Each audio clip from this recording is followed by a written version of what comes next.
Devocional Diário Café com Deus Pai por Júnior Rostirola, dia 29 de fevereiro. Travessias da vida. Logo em seguida, Jesus insistiu com os discípulos para que entrassem no barco e fossem adiante dele para o outro lado, enquanto ele despedia a multidão. Livro de Mateus capítulo 14 versículo 22. Essa passagem nos mostra que, depois de Jesus ter multiplicado os pães e os peixes diante de uma multidão, ele dá uma ordem aos discípulos para que entrassem no barco e atravessassem para a outra margem, enquanto ele subiria ao monte para orar. Enquanto os discípulos faziam a travessia, levantou-se uma grande tempestade. Não é porque Jesus não estava no barco que ele não estava no controle da situação. Ele aparece logo em seguida e dá uma ordem para que o vento se acalmasse, levando os discípulos a saírem do mar revolto e desfrutarem de uma grande bonança. Então, se hoje você está no meio de uma tempestade,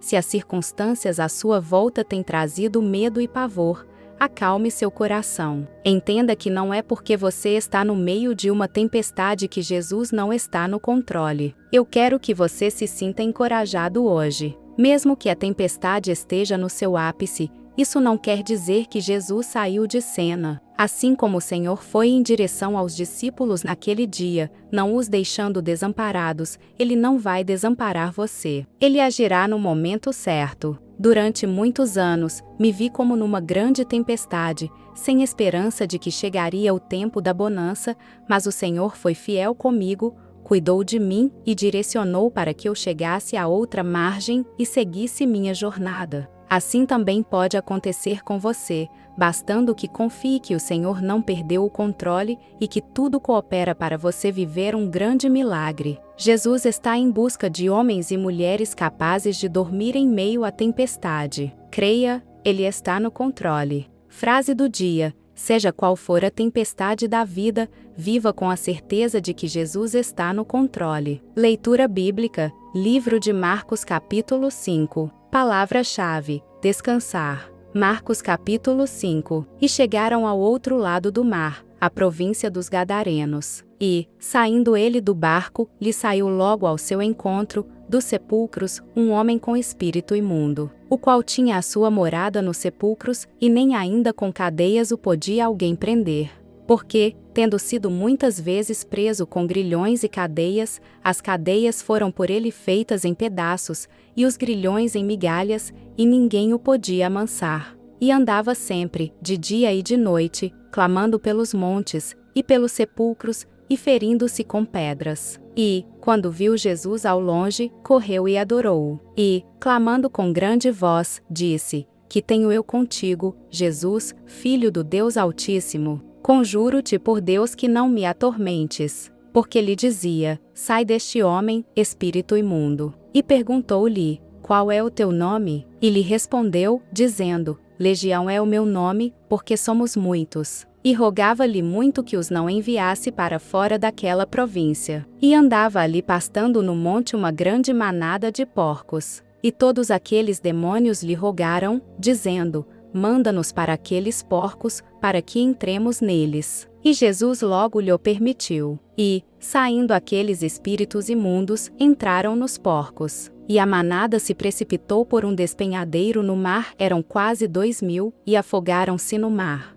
E os que apacentavam os porcos fugiram, e o anunciaram na cidade e nos campos. E saíram a ver o que era aquilo que tinha acontecido. E foram ter com Jesus, e viram o endemoninhado, o que tivera a legião, assentado, vestido e em perfeito juízo, e temeram. E os que aquilo tinham visto contaram-lhes o que acontecera ao endemoninhado, e acerca dos porcos. E começaram a rogar-lhe que saísse dos seus termos. E, entrando ele no barco, rogava-lhe o que fora endemoninhado que o deixasse estar com ele. Jesus, porém, não lhe o permitiu, mas disse-lhe: Vai para tua casa, para os teus, e anuncia-lhes quão grandes coisas o Senhor te fez, e como teve misericórdia de ti. E ele foi, e começou a anunciar em Decápolis quão grandes coisas Jesus lhe fizera. E todos se maravilharam. E, passando Jesus outra vez num barco para o outro lado, ajuntou-se a ele uma grande multidão. E ele estava junto do mar.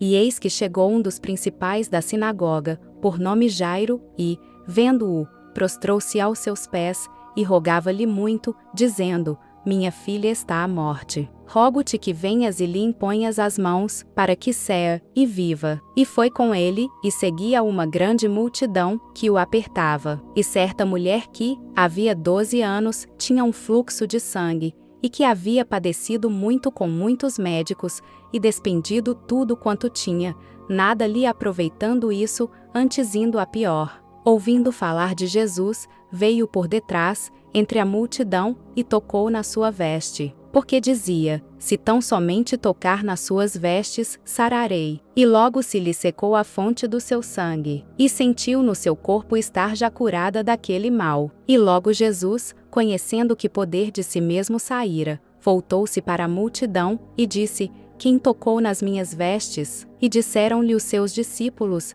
Vês que a multidão te aperta, e dizes: Quem me tocou? E ele olhava em redor, para ver a que isto fizera. Então a mulher, que sabia o que lhe tinha acontecido, temendo e tremendo, aproximou-se, e prostrou-se diante dele, e disse-lhe toda a verdade. E ele lhe disse: Filha, a tua fé te salvou. Vai em paz, e sê curada deste teu mal. Estando ele ainda falando, chegaram alguns do principal da sinagoga, a quem disseram: A tua filha está morta. Para que fadas mais o mestre? E Jesus, tendo ouvido estas palavras, disse ao principal da sinagoga: Não temas, crê somente. E não permitiu que alguém o seguisse, a não ser Pedro, Tiago e João, irmão de Tiago. E, tendo chegado à casa do principal da sinagoga, viu o alvoroço, e os que choravam muito e pranteavam. E, entrando, disse-lhes: Por que vos alvoroçais e chorais? A menina não está morta, mas dorme. E riam-se dele. Porém ele, tendo-os feito sair, tomou consigo o pai e a mãe da menina, e os que com ele estavam, e entrou onde a menina estava deitada. E, tomando a mão da menina, disse-lhe: Talita cumi, que, traduzido, é: Menina, a ti te digo, levanta-te. E logo a menina se levantou, e andava, pois já tinha 12 anos. E assombraram-se com grande espanto. E mandou-lhes expressamente que ninguém o soubesse. E disse que lhe dessem de comer. Se você tem gostado do conteúdo desse canal, não se esqueça de deixar o seu like, se inscrever e compartilhar esse vídeo com quem você ama. Te espero no próximo vídeo. Até lá!